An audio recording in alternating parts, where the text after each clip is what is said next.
Hello friends, welcome to my channel. આજે આપણે બનાવશી healthy chocolate. Chocolate તો બધા છોકરાઓ ઘરે ખાતા જ હોય છે, પણ એમાં આપણે આ બધી વસ્તુ નાખીને એકદમ હેલ્ધી કરશી.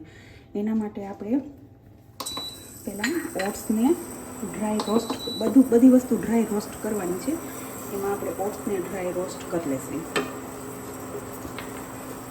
ઓટ્સ છે, પછી એના માટે આપણે આલમંડ છે, પછી આ મિક્સ સીડ છે, અને આ કિસમિસ છે, બધી અલગ અખરોટ છે. બસ બધી વસ્તુ નાખીને આપણે એકદમ હેલ્ધી બનાવવાની છે, જેથી છોકરાઓ પણ ખાય ને તો બહુ સારું રહે એના માટે. અને એક ખાવાથી તમારું પેટ પણ એકદમ ફૂલ થઈ જશે. તો આ બધાને આપણે થોડું થોડું ડ્રાય રોસ્ટ કરવાનું છે. એકદમ નહીં, ધીમા તાપે થોડુંક ડ્રાય રોસ્ટ કરવાનું છે, ક્રન્ચી લાગે ને એના માટે બધું. ઓટ્સને આપણે કરી લીધા છે. હવે આપણે સીડ્સને રોસ્ટ કરશું. સીડ્સ અને સાથે આપણે આલમંડ પણ થોડા રોસ્ટ કરી લઈશું. બધું આપણે ડ્રાય જ રોસ્ટ કરી છે, અને માઇક્રોવેવમાં પણ તમે ડ્રાય રોસ્ટ કરી શકો છો.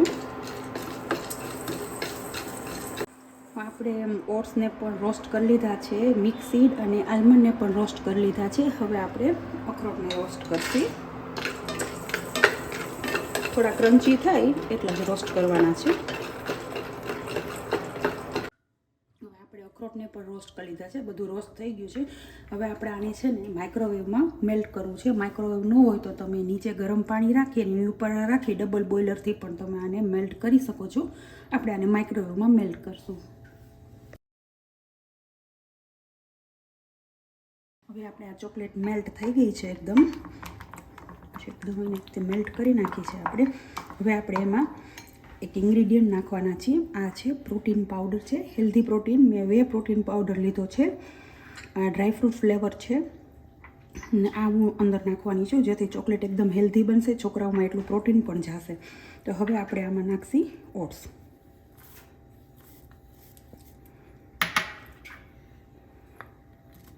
પછી બધી મિક્સ કિસમિસ છે, ક્રેનબેરી પણ એમાં સાથે જ છે.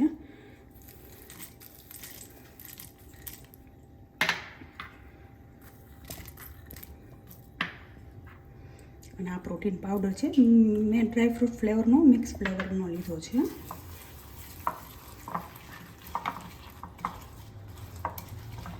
બધાને એકદમ મિક્સ કરી લેશે બરાબર.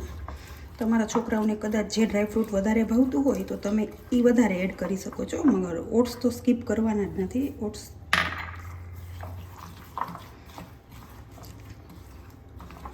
ઓટ્સવાળી ચોકલેટ ખાવાથી તમારું પેટ ઘણા લાંબા ટાઈમ સુધી ફૂલ રહે છે, તમને ભૂખ ઓછી લાગે છે. હવે આપણી પાસે એક આ મોલ્ડ છે. આ આઈસ મોલ્ડમાં ચાલે, બીજા અલગ અલગ બધી વસ્તુમાં ચાલે. નીચે આ ટાઈપનું હોય છે ને, એટલે તમે એને પુશ કરો ને તો એ ઓટોમેટિક બહાર આવી જાય છે. તો આપણે આ મોલ્ડમાં આવી રીતે ચોકલેટ એડ કરી દેશે.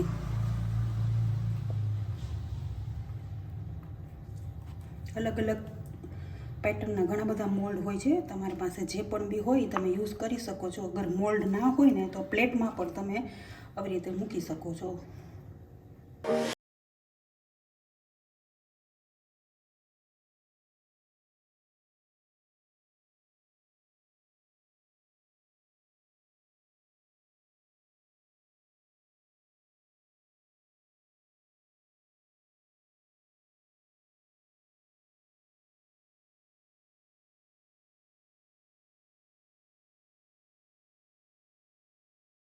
બધી ચોકલેટ ભરી લીધી છે. હવે આપણે 2-3 વાર આવી રીતે કરવાથી એકદમ લેવલિંગ થઈ જશે. અને આને આપણે ફ્રીજમાં 20 મિનિટ માટે મૂકી દેશે.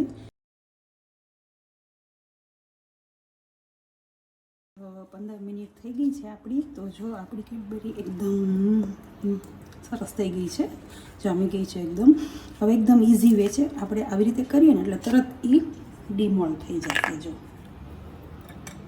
આ છે, આવી રીતે તરત બધી એક પછી એક બધી નીકળી જશે. તમે આને અલગ અલગ બધા શેપમાં કરી શકો છો. અને કદાચ ના હોય ને તો તમે પ્લેટમાં પણ રાખી શકો છો. આ આપણી healthy protein rich chocolate ready છે. જરૂરથી ટ્રાય કરજો એક વખત. ખરેખર છોકરાને પણ મજા આવશે, મોટાને પણ પસંદ આવશે અને એકદમ પ્રોટીનથી ભરપૂર છે. જો તમને મારી રેસીપી આ ગમી હોય, પસંદ આવી હોય તો મને સબસ્ક્રાઈબ ને લાઈક ચોક્કસ કરજો અને તમારા ફ્રેન્ડ્સમાં પણ એને શેર કરજો અને ચોક્કસ બનાવજો. મને કોમેન્ટ બોક્સ પર લખજો કે જો તમને આ રેસીપી કેવી લાગી.